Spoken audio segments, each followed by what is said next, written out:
speaker for today, Dr. Joe Abah. A better round of applause for him as he comes, please. Thank you.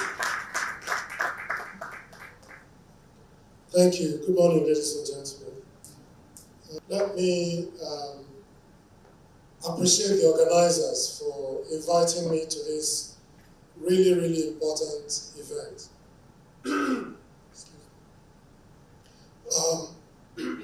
Sorry.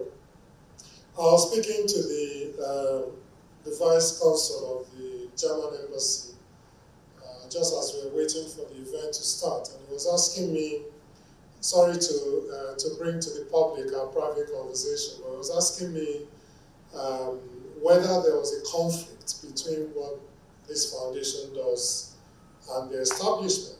And I said exactly the same thing that Thomas said, which is that whether people like to hear it or not, we must continue to advocate. We must continue to say what needs to be done.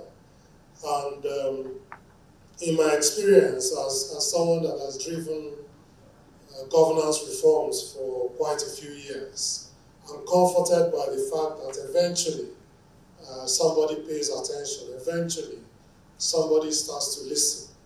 The important thing is whether you've done your own work competently and properly. If you've done it competently and properly, eventually people will take what you say on board. So I'm really happy that I've been invited to speak at this event today and been given the honor of being a keynote speaker. Before I continue, let me warn that I'm also a teacher. And you know, with teachers, there's always this, you almost can't avoid the instinct to teach. So the first part of my presentation, which I think and I hope will come up before the second coming of Jesus Christ.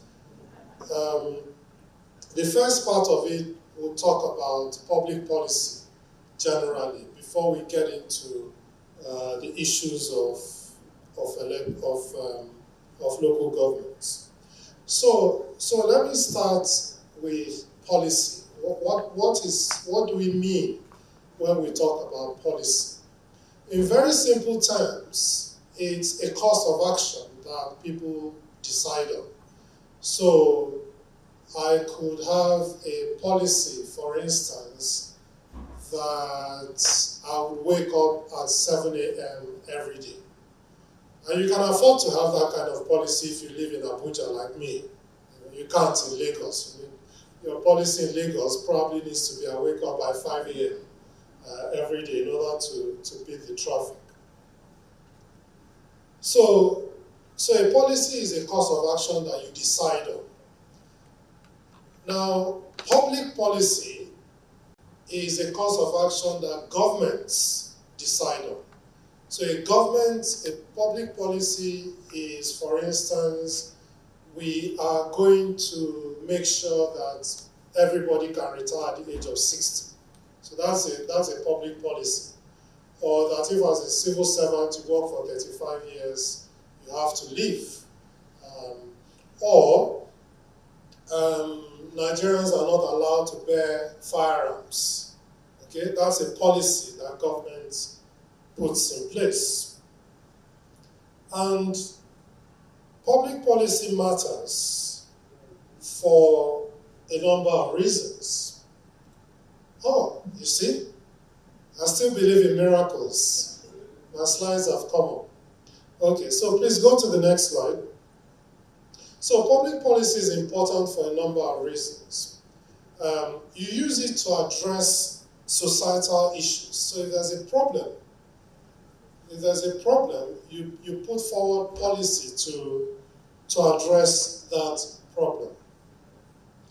The Constitution of Nigeria says that the primary purpose of government shall be the welfare and security of the people. And so you use public policy to seek the welfare and security of the people. you use public policy to allocate resources. So many people don't know this, but the budget is actually one of the most important pieces of policy, because it is the budget that says this is what will be spent and this is where it will be spent.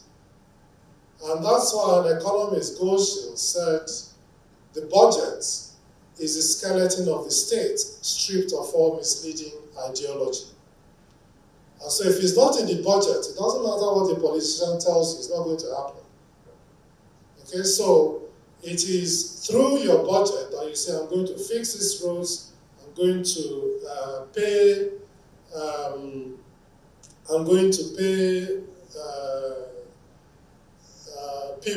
people who are unemployed a particular amount of money. I'm going to raise this level of taxes. And all of these things is what I'm going to do. So it's really important in the allocation of resources, and more Nigerians should actually pay attention to budgets. You use public policy to drive economic growth. So as an example, a government could have a policy that it will favor big business. So we're going to support big businesses like Dangote refineries, and that's what our focus will be on. And by doing so, we expect that they will lift up small businesses, because people working on Dangote site have to eat, don't they? So somebody will go and supply food, somebody will supply water there. If you have like a brewery, somebody will supply bottles and caps, and people will print the label that will go on the side of the beer, and all of those kinds of things. So you can choose to focus on big business. A different government could say, no, we don't want to do that. We want to focus on small and medium enterprises, or even micro, small and medium enterprises, because the more people will be able to drive their own economic growth if you make it easier for small businesses to thrive. So that's an example of how you can use policy in different ways to drive economic growth and poverty alleviation.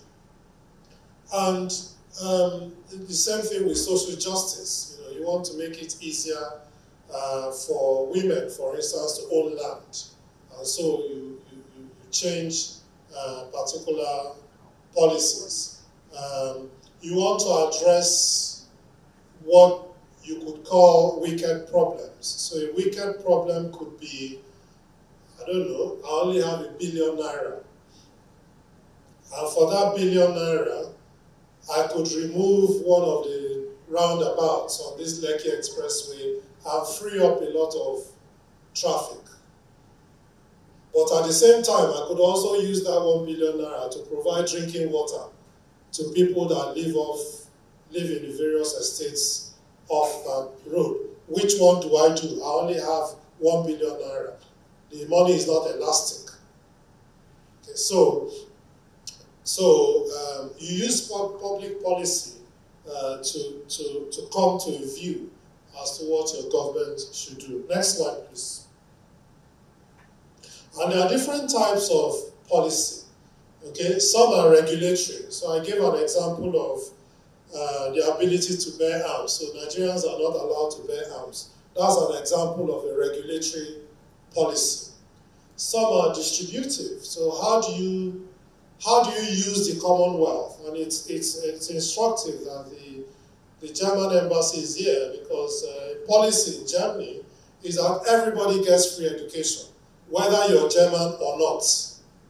Okay, that's different from, say, the UK, where if you're a citizen, you pay less than if you're a foreigner. Okay, so different types of policy. It could also be distributive or redistributive, rather. So all of the money from the Abacha loots, people were using to do cash transfers during the last administration. There's also the education fund that is being used to provide support to university students for their school fees. And it could be constituent. So, INEC, for instance, could wake up and say, we have too many political parties like they did in the past. You need to be able to at least have an office in every state before you can run elections. And that's because there are financial implications for all of these things. So the more parties you have, the more ballot papers you have to print, and the longer it is, and the more it costs. Okay, next slide, please. And there's a way to make policy properly. So start with identifying that you have a problem, decide what you want to do, consult people in coming up with the policy, decide which aspects you want to focus on, implement it, and then evaluate whether it's working. That's just a typical policy making cycle. Next slide, please. And then good policy is supposed to have certain characteristics. It needs to be clear. The objectives needs to be clear and specific. The target audience needs to be well defined. It needs to be realistic, measurable, all of those things. Next slide, please. So now let's get to local government. I've done my teacher part now. Now I'm going to do my public policy and governance part. So local government is that system of government at the local level which is responsible for administering certain geographical areas within a larger population like a state or a country. In Nigeria, they are the third tier of government. They are responsible for providing basic services such as primary health care, primary education, waste management, road maintenance, and such like. Next slide, please. And local governance actually has a long history in Nigeria. So traditional governance at the local level existed well before the advent of colonialism in different forms. And then following colonization, the British adopted what they called indirect rule or native administration system, which means that local government is actually the oldest form of Western-style government in Nigeria. Some of us that grew up in the 60s and 70s viewed the period between 1960, when we had independence, and about 1976 to 1980 as perhaps the golden era of local government system in Nigeria. So I grew up in Lagos very many years ago. And we remember that we used to have sanitation inspectors that actually went around and made sure that if you had proper toilets, you were not throwing your trash out. You had local education officers going to schools to make sure that the teachers were actually there and that the conditions of the schools were proper. So all of those things, it's actually difficult to talk to a young Nigerian now because they can't conceptualize the fact that Nigeria actually had a semblance of working in some form before now. Right? Nothing was perfect. I'm never going to say everything worked perfectly, but at least there was some semblance of a workable system. And I think it was the creation of states that saw the beginning of the decline of local governments in Nigeria. Despite all of the efforts to reform local governments, I think immediately we created states, they started to challenge this functional local governance system. Next slide, please. The role of local government is designed to bring governance closer to the people. We have 774 local governments, each headed by elected chairman and councillors, and the local government officials are responsible for the day-to-day administration of the local governments. Next slide, please. Next is the 1999 Constitution. So Section 7 essentially is the key section that deals with local government administration in Nigeria. And what it does is to guarantee a system of local governance by democratically elected local government councils. So the Constitution actually guarantees it, that there shall be a system of government, a local government system of government run by democratically elected local government officials. And that the authority of the local government should be defined by the common interest of the community, the traditional association of the community, and administrative convenience. In my view, most of the focus has been on administrative convenience because we put in place the 774 local governments without, to my mind, sufficient thoughts about coherence.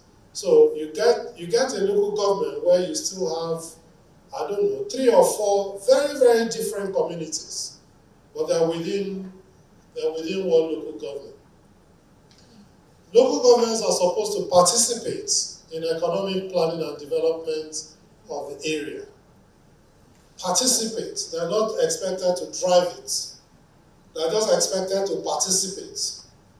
And so if the government doesn't call them, which is often the case, it's often the case that when government is developing economic plans, they don't actually involve local governments in many cases. In some cases they do, but in many cases they don't involve local governments. And when they do, they don't take anything that local government wants to say seriously. They are just, local government people that are to be told what they are to do. The Constitution says everybody that has a right to vote and be voted for House of Assembly elections should have the same right to vote and be voted for in local council elections. And that the functions of the local government should be set out in the local government law of the states. Okay, so there should be a local government law of the state that should set out the functions of the local government. And those local government laws of the state, the functions should include the functions set out in the 4th schedule to the Constitution. Then it says that the National Assembly should make provisions for statutory allocation of public revenue for local governments, and the House of Assembly should make provisions for statutory allocations of public revenue to local governments within the state. Next slide, please. This one you won't see very well, but it's just a depiction of the 4th schedule of the Constitution that sets out the duties of local governments. Things like collection of rates, radio and television licenses, establishment and maintenance of cemeteries and burial grounds, homes for the destitute or infirm, licensing of bicycles, construction and maintenance of roads, naming roads and public conveniences, registering births, deaths and marriages, and things like that. And interestingly, control of outdoor advertising. So you start to see the problem. Even here in Lagos, you have a Lagos State agency for advertising that deals with outdoor advertising. I don't know whether the local governments actually donated their power to that agency or not, or whether that agency is just another example of the state government muscling in on an area that local government should ordinarily be responsible for. And the balance of power is such that I'm not aware of which local government will tell the governor that he cannot have his billboard, his campaign billboard on the road. I don't know which one.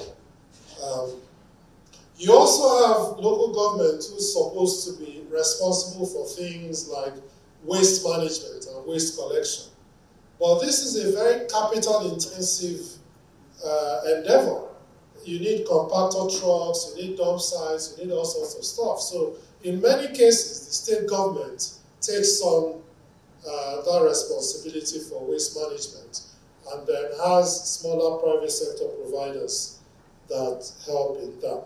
Now there are some, next slide please. Now there are some contradictions in the Constitution, some of which I've already started to point out. So, Section 7.1 says the system of local government by democratically elected local government councils is under this Constitution guaranteed. And then it says, and accordingly, the government of every state shall, subject to Section 8 of the Constitution, the government of every state shall, subject to Section 8 of the Constitution, ensure their existence under a law which provides for the establishment, structure, composition, finance, and functions of such councils. Now, Section 8 says you cannot create a new local government without the National Assembly. So that is what it is subject to. So, every state, without creating a new state, should provide for the establishment, a new local government should provide for the establishment, structure, composition, finance, and functions of such councils. Okay? So the state shall provide for the finance as an example of the local government. The very same section says the National Assembly shall make provisions for the statutory allocation of public revenue to local government councils. So, first one, state shall make. Okay? State shall make provision for finance of the local government. Second one, National Assembly shall make provisions for the revenue of local councils in the Federation. The same section, the House of Assembly of a state shall make provisions for statutory allocation of public revenue within the state. So, state government for finance, National Assembly for revenue to local governments within the country, House of Assembly responsible for public revenue within the local government councils. So how independent really is the local government as a third tier of government? Next slide, please. There are some issues. So some of these constitutional contradictions have been used to render the LGAs ineffective. So as an example, the Constitution talks about the tenure of the president, the tenure of the state governor, the tenure of the National Assembly members, tenure of House of Assembly member. Doesn't say anything about tenure of local governments. Because of that, the governors can choose to make the tenure of local governments 2 years, or 3 years, or 1 year, if they want. The only part of the Constitution that says anything about tenure refers to the area councils, which are the local governments in Abuja. And unfortunately, when this matter came up to the Supreme Court last year, they failed to pronounce on the issue of tenure, but we'll get to that shortly. Many of the functions reserved for LGAs in the first schedule have been usurped by the states, particularly any ones that generate revenue. Once there's a revenue generating opportunity, the state government will grab it immediately. And let me pause to say that local government councils in Lagos State are more developed than that of many other states. And that's because Lagos is the commercial hub of the nation. And therefore, local governments here have more money, more ability to raise funds. In some local governments, they are completely reliant. Some rural areas, completely reliant. There's no money coming from anywhere. In fact, if you go and do a primary survey in some of those local governments, they will tell you that we don't know what people are talking about the police being corrupt. The police is not corrupt at all. And that's because nobody has 200 naira to give the policeman in the rural area. So Lagos is a bit different. However, even in Lagos, like I gave the example of the outdoor advertising agency, they have taken on the role of the local government. The same thing with street cleaning as well. Leadership and tenure of LGA executives are mostly determined by the state government. There's a lack of control of the affairs of the LGAs, as control is largely with the state governments through the Ministry of Local Government and Chieftaincy Affairs. So I know many local governments in this country that majority of the money they have is spent simply welcoming people to visit the local government. And it is the Commissioner for Local Government that basically directs what each local government spends on what. So, in a lot of cases, that's actually where the control is. The control is actually with the State Ministry of Local Government. And that's why in many states, the three most powerful commissioners are finance, works, and local governments. Those are the three most powerful. So if you hear that, oh, maybe the governor is leaving in 2027 and is going to hand over to somebody in his cabinet, look at those three. Look at works, look at local government, and look at finance to get an idea of who is most likely to hand over to. Okay, next slide, please. The poor budgetary processes at LGA level. The budgets are mostly done at the Ministry of Local Government rather than at the LGA level, which is why it's vitally important that the capacity of local government authorities are built in terms of how to do budgeting. There's limited public participation and awareness, a lot of corruption and political interference, insufficient political will and commitment to reform, lack of clarity, insufficient funds, limited capacity in local government to strategically collaborate with the state government in executing their mandate. Next slide, please. This is what the Carnegie Endowment for International Peace had to say about local government in Nigeria.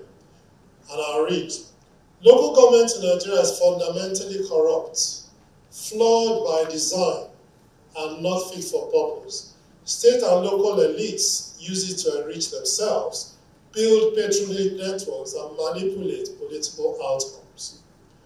Monumentally wasteful, Nigeria's local governments are provided barely any public goods and services, despite gulping over 16.4 trillion naira, $76 billion in national petroleum and tax revenues between 2011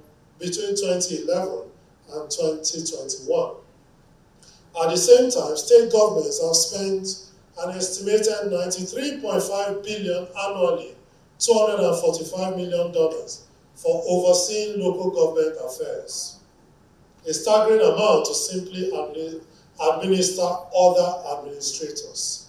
So that $93.5 billion is what the ministries of local government gets to administer local governments who are supposed to administer health and education and other things. The kleptocratic capture of local government is orchestrated by governors, tolerated by state legislators, and perpetuated by its local beneficiaries. This is a little harsh, Abi. Or is it fair? Huh? It's fair. Next slide, please. But recently, in 2024, the Supreme Court gave a landmark judgment that affects local government. So it affirmed the constitutional autonomy of local government. So where Section 7.1 says there shall be a local government system of government that has constitutionally elected officials, that Supreme Court judgment affirmed that. It emphasized that local governments must operate independently and not as appendages of state government. That is a bit problematic. I'm not aware of very many countries where local government is actually completely independent of state governments. I'm not aware of many. There are some that are, constitutionally independent. So Brazil, India, South Africa, the constitution says they shall be independent. But in practice, I'm not aware of many where the local government is actually operating independently of the state government. The Supreme Court banned caretaker committees because the local governments, the governors, were not conducting elections. Okay, so again, you have the National Independent Electoral Commission, or Independent National Electoral Commission, INEC, conducting elections at federal level and at state level, but not at local government level. At local government level, the conduct of elections is for the state independent electoral commissions. And that word independent in the state one is very questionable. So the governors were not conducting elections. Instead, they were appointing caretakers who they would just tell, the federal allocation has come. Here is 50 billion that came to you. Take this 1 billion for you and your people and sign that you received 50 billion. And they do. And then the governor uses the other 49 to do as he pleases. So the Supreme Court basically said, if you don't conduct elections at local government level, that is gross misconduct. And gross misconduct is an impeachable offense. And that's why all the state governors rushed to quickly go and conduct local government elections recently. The Supreme Court also said that there shall be direct federal allocations to local governments. It must go direct to them, bypassing the state governments. The problem is that Section 162 of the Constitution says that each state shall maintain a special account to be called a state joint local government account, into which shall be paid all allocations to the local government councils of the state from the federation account and from the government of the state. So did the Supreme Court actually overreach itself? Did the Supreme Court rewrite our Constitution? Because that part of the Constitution has never been removed. So the Supreme Court, the higher up you go in law or in the courts, the more the courts become a court of policy and not just a court of law. Remember what I said about policy, that policy is a direction you choose to take. So the Supreme Court is the ultimate policy maker when it comes to the judiciary. And so the Supreme Court has looked at the behavior of the governors. They've looked at the way they corner the monies of the local government, and they've said the money must go direct to the local government bypassing the state, without mentioning what happens to the joint account.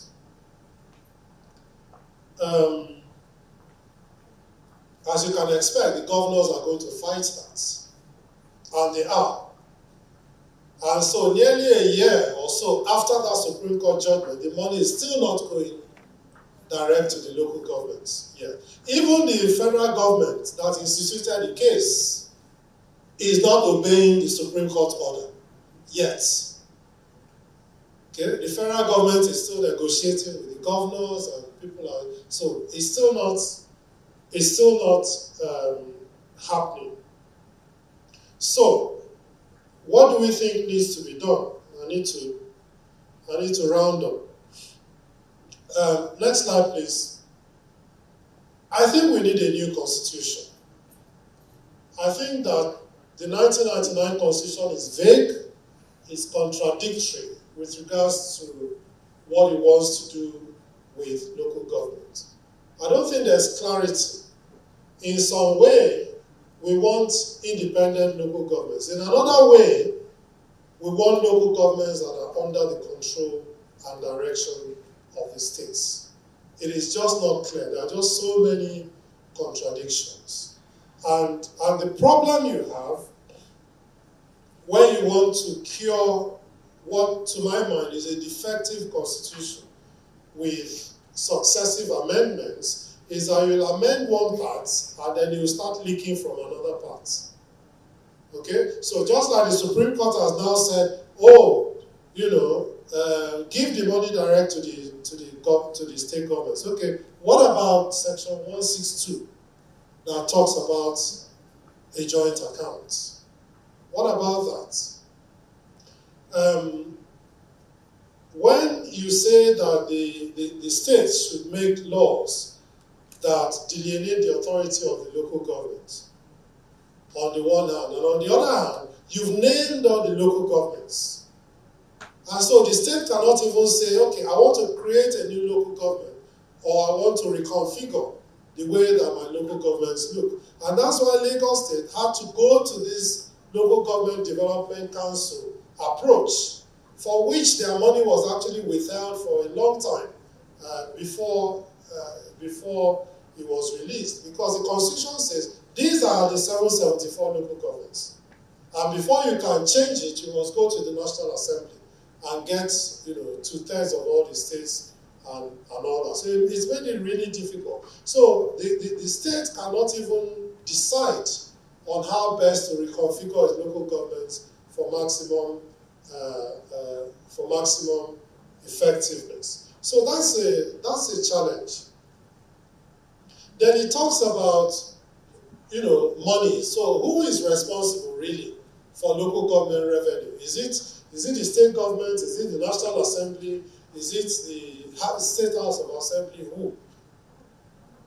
And then the duties of local government set out in the 4th schedule, like I said, some are just difficult and some have already been taken over by state governments anyway. So I think it's better that we start afresh and think through how we want local government to function in Nigeria.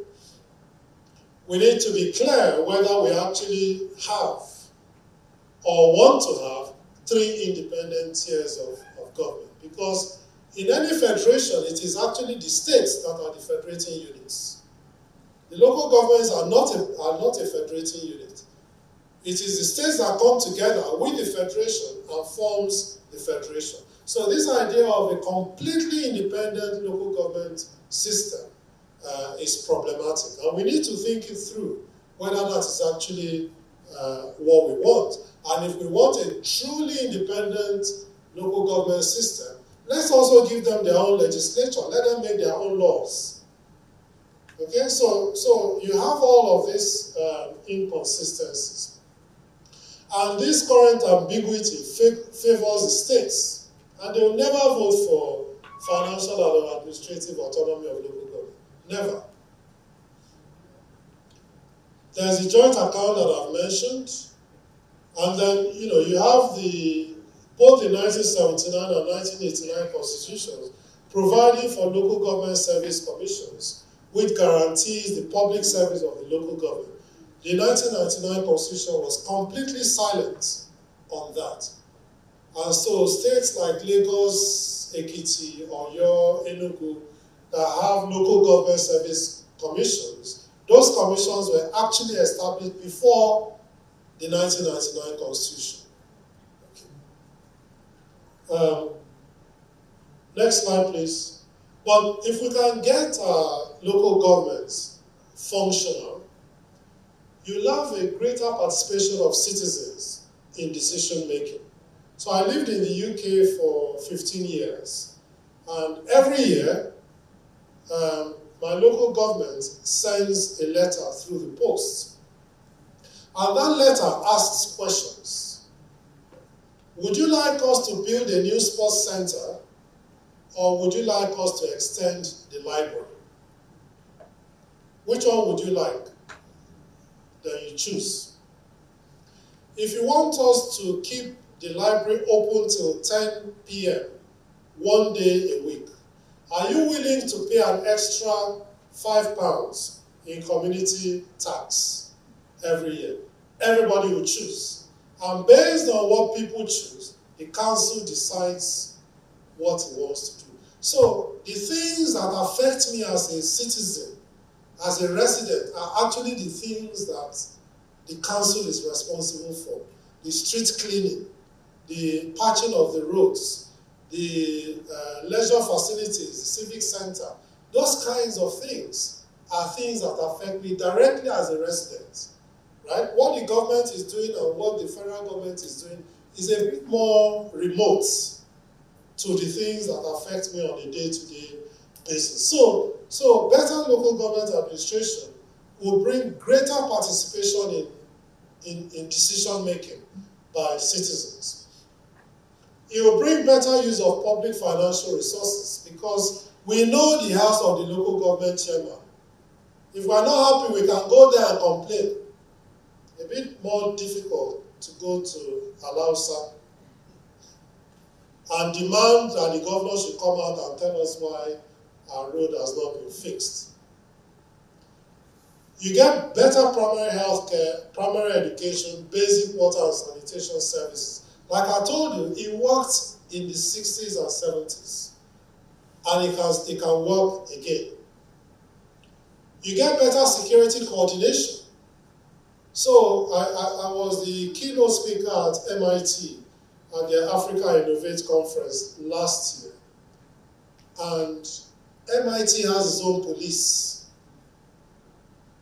Nigeria is the only federation I know in the world that has a unitary policing system. I don't know of any other. I'm sure they exist, but I just don't know of any other.